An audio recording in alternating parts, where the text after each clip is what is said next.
কেউ দিন এনে দিন খায়, কেউ পড়াশোনার খরচ নিয়ে চিন্তিত, আবার কেউ লড়ছেন সামাজিক এবং অর্থনৈতিক বৈষম্যের সাথে। তাই এবারের বাজেট নিয়ে সবার প্রত্যাশাও ভিন্ন ভিন্ন।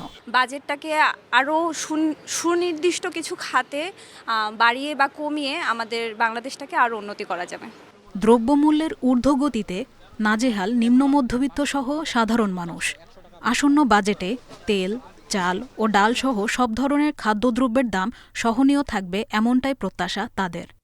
বাজারের দাম, কাঁচা বাজারের দাম, মনে করেন এইগুলোর সমগ্র ইসের উপরে দাম কমাই দিবে। সাধারণ মানুষ সত্যি খুব হিমশিম খাচ্ছে বর্তমান যুগে।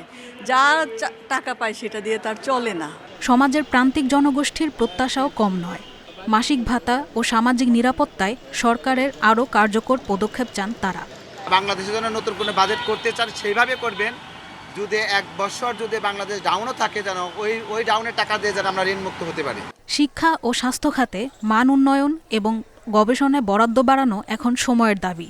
একই সঙ্গে মেধাভিত্তিক কর্মসংস্থান তৈরিতেও গুরুত্ব দেওয়ার দাবি শিক্ষার্থীদের।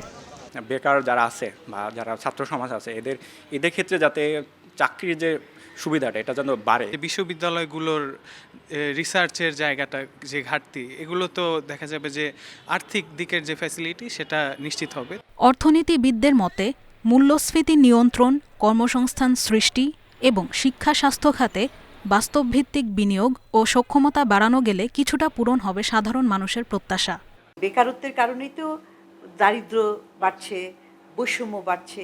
তাদের জন্য এই যে ব্যয়গুলো হবে, এই ব্যয়ের একটা বড় অংশ উৎপাদনমুখী, বিনিয়োগমুখী যাতে কিনা করতে হবে, যাতে কিনা আপনার এই কর্মসংস্থানটা বাড়ে।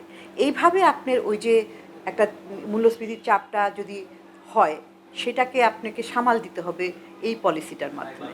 এবারের বাজেটের সম্ভাব্য আকার প্রায় ৯,২৭,০০০ কোটি টাকা। আকার যতই বড় হোক না কেন, সাধারণ মানুষের প্রত্যাশা মাঠ পর্যায়ে বাস্তবায়ন। তাদের চাওয়া বাজারে স্বস্তি, নিরাপদ কর্মসংস্থান, স্থিতিশীল অর্থনীতি এবং ভবিষ্যৎ নিশ্চয়তা।